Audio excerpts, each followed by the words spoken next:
Yo, what is up guys? My name is Matthew and welcome to my channel. Today we'll be talking about how to get started with investing in the stock market, especially if you're a beginner. I believe the most important aspect of growing your portfolio is to consistently slap the like button for the algorithm. I won't look.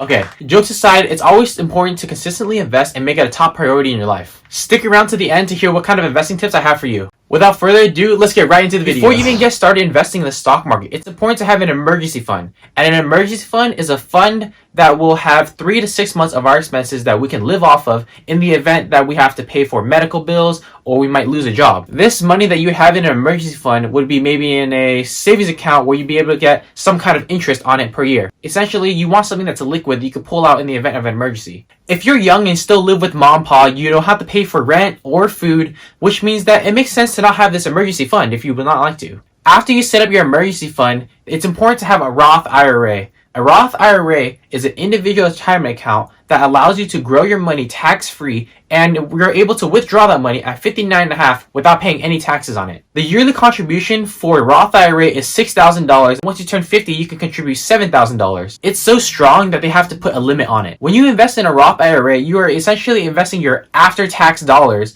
and these are the dollars that you've already worked for. So you work a job, you get paid, and then you pay taxes on that, and then that's your take-home after-tax dollars. The last day to make yearly contributions to your Roth IRA would be April 15th, and that's for the previous year. If I were to make my yearly contribution for this upcoming April, I would be paying my contribution for the 2020 year. There are some pros and cons to the Roth IRA, so let's get into the pros. Well, the only pro would be that your money grows tax-free, and that's really good. However, the cons are your money is locked down until you're 59.5, and if you ever were to withdraw from this account, you'd be paying some kind of penalty fee. After you set up your Roth IRA, it's important that you set up a brokerage account. And this could be with Fidelity, Charles Schwab, or TD Ameritrade. It doesn't really matter. Those are just my favorites. Well then, now we have to answer the question, what do we invest in? There's two types of investors. There's the passive investor and the active investor. The passive investor likes to invest in index funds, mutual funds, or ETFs that are essentially a basket of companies that you can put your money into to keep your portfolio diversified.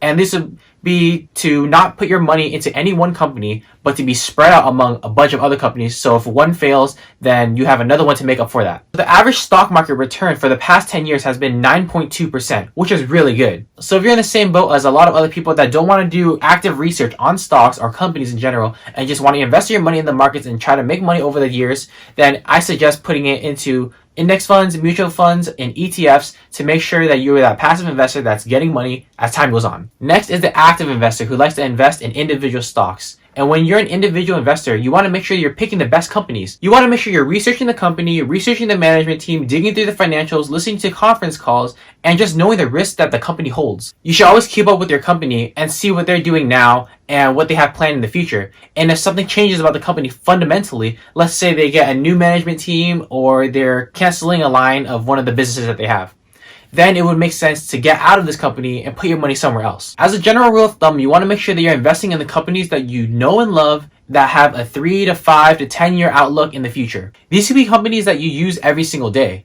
For example, there's Apple, where if you bought their stock in 2007 when the first iPhone came out because you loved the iPhone so much, then you would have immaculate gains today. But there's one thing that you need to know. We shouldn't let our emotions get in the way of our investing thesis. If the price goes down, we shouldn't get sad and we shouldn't panic and sell our stocks or whatever because we're scared we're going to lose money. Overall, the company is still the same as it was the day before it dropped, and you're still investing in the same company that you once did before. My tip for beginners is to buy one share of a company so you can follow that company and still go through the roller coaster of emotions that are associated with owning stocks. This way, you have less risk in the market because you have less money invested. Next, it's important to dollar cost average. And dollar cost averaging is essentially when you buy an index fund, mutual fund, ETF, stock, whatever it is, and when it drops in value, then you buy more. You're paying less for more. Essentially, this is the same principle as you going to the mall and buying something on sale. When something goes on sale, we like to buy it because it's the same item, but for cheaper. So we should train our minds to kind of think the same way that we do when we go shopping at a mall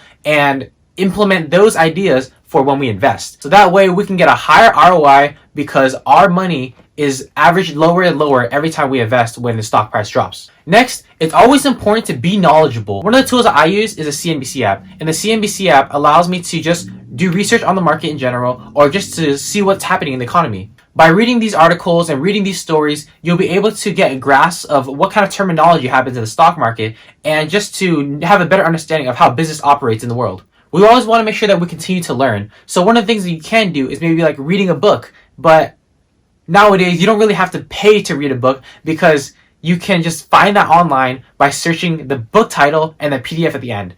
As long as we're always learning and always implementing new strategies, we'll be able to be better as ourselves and to make the best out of what we have.